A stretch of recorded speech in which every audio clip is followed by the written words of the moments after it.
For our inaugural podcast session of the Octopus, we discussed the often invisible infrastructural networks of our contemporary world. The cables, the railways, the roads, the freeports, the free trade zones, and the export processing zones, EPZs, that trace an often indiscernible architecture of power. Using Extrastatecraft, the illuminating text by Keller Easterling, as a launchpad, our discussion roams from the idiosyncratic marketplaces being exploited in the slums of Nairobi to the mesmerising physicality of the cable networks that snake around the globe. We tentatively conclude that the only thing that knows the system is the system itself. Octopus. Right, let's start. So I introduce myself to begin with. My name is Sam Hopkins. I'm here with Hans Bernhard. We're in the studio of the KHM, Kunsthochschule für Medien, the Academy of Media Arts in Cologne, and we're here to talk broadly and hopefully interestingly about the multiple ways that networks shape us and we shape networks. Today we wanted to talk about infrastructures, I think, but not entirely confined to the book Extrastatecraft by Keller Easterling. The premise of the book is that the urban structures that we live within are somehow manifestations of an operating system. And that operating system is not always knowable or palpable, but it's expressed through these urban mega structures, from like export processing zones to like science cities as sort of little enclaves which represent copy and paste model which exists throughout the world. So it's a global logic defined by people who we don't always know and who aren't answerable to voted or voting systems. Let me go to you, Hans. I sent you a message about this book. You wrote back and you're like, man, this is a great book. What was the thing that first grabbed you? I've been always fascinated immensely by cable, by how the internet is actually a physical thing. It's not so much a virtual thing. It's never been. It's pure ideology from the 90s that this is like cyberspace, virtual space, and physical space. It's not. It's all physics. It's amazing to look at the semantics surrounding the internet. The cloud is a great example of that. There's nothing less cloud-like like a room full of servers. I mean, that's a massive, heavy physical presence. She speaks quite a lot about Kenya in the book, and I thought the way she talks about the physical manifestations of the internet in that space was super interesting. Maybe you could talk a little bit about the way, also through your experience, because you also know Kenya, how you understand the relationship between broadband movement, development, but also a kind of neoliberal logic. Being in Kenya, I was just absolutely amazed when I remember I was there doing a workshop for the project you did with Alexander Nikolic and a local gals and guys. It was called Slum TV. That was the Mathare slum, which is a hardcore slum in Nairobi. I only touched basically the outer surface, but when I walked through it, I saw that everybody had a mobile phone. So there would be a woman begging in the slum, and she had a mobile phone around her neck on like a band. And so this shows how, and Keller Easterling talks about that. She says there are companies who understood that there is like this trickle up effect. So what you have to do is you have to find a country that has, or you have to be in a country as a company that has so many millions in population, and what you do is you offer inexpensive and limited services. You don't offer this super rich, luxurious, broad array of services. You offer super limited, super cheap services, super cheap hardware. And that's what happened there. And then suddenly creativity goes wild, because you can do you can react on what people need, and then M-Pesa, the payment system, and so many services. What we just talked about recently was this callback tones. And at the same time, I was completely amazed because at the time there was only one cable, I believe. First cable was put in 2009. Yeah, exactly. That was unimaginable, because in the 90s we were the ideology of the internet was total redundancy, and that it was basically unhackable and basically not possible to bring it down, which is not true, because as we know today, example China, example Egypt, example when we were in Damascus, one day YouTube would work, another day not, is simply not true. Interesting. The broadband cable is laid along the side of the road, which goes from Mombasa on the coast to Nairobi and then radiates out from there. What's so fascinating about that is that that's actually layering a kind of it's layering an infrastructure on top of previous infrastructures of power. So the first pipe, or let's say connector, that got put in between those two cities was the British Railway that got put in by the colonial powers beginning of the 20th century. And then 60 years later, when Kenya got independence, and there was a road that was put in exactly like following that road. And then again, 50 years later, the broadband gets put in along the same stretch of line. And then now the Chinese put another railway in following the same thing. So you see how these infrastructures, like layer upon layer upon layer, for me, it's a sort of representation of how structures which are put in place are kind of built upon rather than built out from. Actually, the telegram infrastructure was, I guess, pretty much parallel or even parallel to the railway. I'm not really sure whether it was at the same time or a little bit after. So there was already a competing, like a war of lines and communication lines already far back in time. Now, what is interesting is, what is really exciting is now we have these lines, and you could look at that as a neural system. You could say it's like these fixed lines get enforced and used again and used again and used again. And it's like in our brain. The more we use a line, a connection between two synapses, the wider it gets, the stronger it gets. Can we talk about this idea of an operating system? Do you buy this idea that there's a sort of invisible operating system that's kind of creating these urban structures that we live within? Yeah, we can definitely talk about this invisible operating system, which is not only invisible, it has so many layers. And that's why I believe this book by Keller Easterling is so brilliant, because she's putting that all together. So she uses free zones. She explains the history of these special economic zones where, for example, in China, the growth of China is based on these economic zones. The idea behind these free zones is to have special permissions, low taxes, special infrastructures, no workers' laws, no ecological regulations.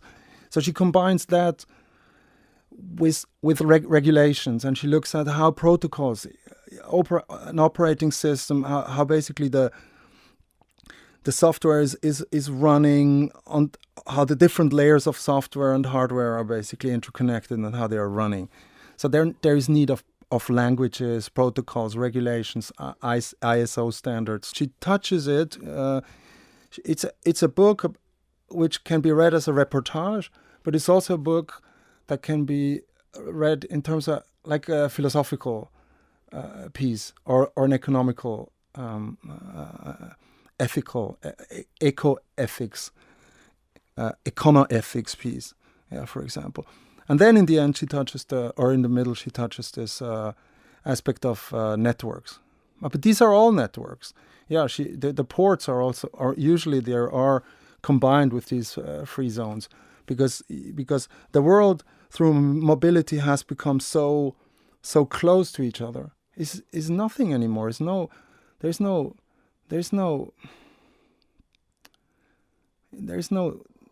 distance in a way. Time and space have been lifted in a way. We can feel that every day. We're so close, but then also we're so far from each other. I find this idea of an operating system really captivating. I guess my concern is it sort of perpetuates the idea that there are these kind of like hidden puppet masters running the world, and I don't think it's intended that way because it's a much more sophisticated argument. But I'm just wondering who it's obviously there's not who are the authors collectively of this operating system? The authors of this operating systems is the system itself. There is no way that there is a single entity. There is no way that there is a government or a corporation or a cluster of corporations ruling the whole thing. It is natural for us as human beings to think that we are subject to a certain entity. Is basically our imagination. We're very strong at that. To see something and say this is why we have a lot of conspiracy theories. And I understand from a psychological standpoint, it's very, very clear. But if you look at it from a systematic standpoint, it makes no sense at all. For me, for example, just give you an example, to understand that, in a way, acts of terrorism, which are assigned to certain entities. So someone would say 9/11 World Trade Center was an inside job. It was a CIA job or something like that. And then you look at it and you say, it is a possibility, but it's one of hundreds of possibilities. But what is much more probable, and we have to think in probabilities, we have to use different methods to look at these things. So the probability that it's this entity is almost zero. But the probability that this entity somehow, for example, knew about things going down, not the whole picture, but certain aspects, and then decided to either do something or not do something, this is very probable. And this is what happens. In the end, it's a question of how we perceive the world. Do we believe in a physical universe that is run by physical rules? Then we can say that's pretty much that. We can go down to an atomized level of looking at the world. We look smaller and smaller and smaller and smaller. We look at bits, at particles, at atoms, at electrons, and we try to construct the world like that. But it will never make sense in a way, because there is no ruling entity. There is no God, there is no ruling entity, there is no global corporation. It's not China, it's not the US, it's not the orange president, it's no nothing. It's everything. Why don't we look at the whole thing from a game theory standpoint, as a game where, and also this, Keller Easterling mentions this, there is competition, but there is also collaboration. So these companies, these governments, these NGOs, these other entities, these individuals, rich entrepreneurs, billionaire people, they all play games with each other. They all play games on this operating system where they're part of the operating system. And that, as from an artistic standpoint, this is hugely interesting. This is where our neurons start to sparkle, and we can actually play with it. It's like a fascination of the complete unknown, the complete curiosity of how these things could potentially work, and knowing that nobody knows. We're all playing a game. It's a serious game sometimes, but it's also a funny game, and it's not defined. I think knowing that nobody knows is like quite a good mantra to go out into the world with, because I think there's the illusion, and I think you're right, like that sort of feeds, that's what's feeding this sort of massive contemporary appetite for conspiracies is that there is a feeling that somebody somewhere must know. Like you said, the only thing that knows, if we look at it on a systemic level, the only thing that knows the system is the system itself, right? But isn't that what God was supposed to be? He was very, very soothing to have a God, because then we didn't have to answer these questions. It was soothing because the world is a strange and also very scary and also a very hurtful place. It's very brutal out there. A lot of people suffer, and not only rich or poor people, but everybody suffers a lot of time. So it was very soothing to have a God that was the explanation for everything, and even if it didn't make sense, you just could believe in it. And now I think we're just in the age of science, so we just believe in how science explains the world, which is as absurd as to have a God. We lost God in this, and not everybody believed in God, but then they believed in newspapers, or they believed in universities, or they believed in television news at 8 o'clock in the evening or something like that. And through the destruction of these, let's call them informational infrastructures that were in place, and they were very powerful and were very dominating, and were abused as well as soothing and helpful for us, we are now confronted with a totally new way to look at the world. And again, I think Keller Easterling is helping us a lot to understand that we can understand a lot of things by analyzing them, by looking at how is the world being operated, what are the standards, what are the rules and regulations, what are the technologies, what are the hardware and software structures. But it also shows us, and that's where it's interesting, and it's beyond the reportage, is it shows that we don't know, and that we can basically, it's free for interpretation. So one of the tools that Keller Easterling uses in her book is the idea of a disposition. She tells an anecdote of Mark Twain, who apparently used to guide steamboats down the Mississippi, and all the kind of his passengers are looking at how beautiful the river looks, and he's looking into the river to try to navigate the river. So, and he's reading the eddies and the patterns in a totally different way that the passengers are looking at the sort of aesthetic level. And she says that we can kind of use that way of looking to distinguish between what structures say they're doing and what their actual intent is. The Mark Twain story, yeah, it's really cool. I didn't know that either. I think this could be looked at as a again, from an artistic standpoint, because as a lot of artists, I think, or a lot of people have the feeling that what they send out, as a like informational theory maybe, a lot of what they send out is actually received or perceived, which is the most stupid way of looking at things, which is totally human. But what you have to understand is the moment you release something, it's fair game. I experienced this a lot with journalists, where I understood, oh man, they have completely different agendas.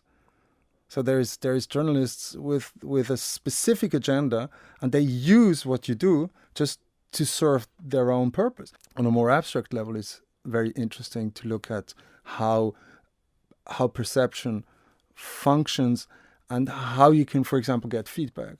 So it would be interesting to have Mark Twain talk to the passengers about what they see and how, and then look at the whole and the other way around, him explaining, and then looking a step further back and look at the system, the operating system of a boat, how it navigates in the world, and then maybe look a step back and look at the operating system of how rivers and topographies function and how water flows and stuff like that. How do you read the city urban structures the way Mark Twain read the river? I don't necessarily read the urban structures so much in relation to artistic production. It's really more informational systems, network systems, which are then can be pigeons and flying, or here in Cologne we have these birds that totally fascinate me because they're not local. They look like the parrots. They look like parrots. They're something else, but they're like parrots. But they're huge and they're green and yellow. And they shit everywhere. And they shit everywhere, and they make these shit patterns, and they are in one tree, and hundreds of them, and they're very, very loud, and they give you a really strange feeling of fascination, and a lot of people really hate them. So there's these things, but that's more when I just like a dandy walk through the streets and just take time to look at stuff and connect it. And so yesterday I was in London walking on the street, and there was a construction site, a very small construction site, but there were a lot of cables coming out. And I just couldn't help myself. I would just stand there and look at the cables for 5 minutes. I think the guy thought I'm a retard, which I am. But I was just fascinated looking at it. Like, and they had these like machines. I think they were splicing machines. I think it was fiber, but I'm not sure. I don't really know.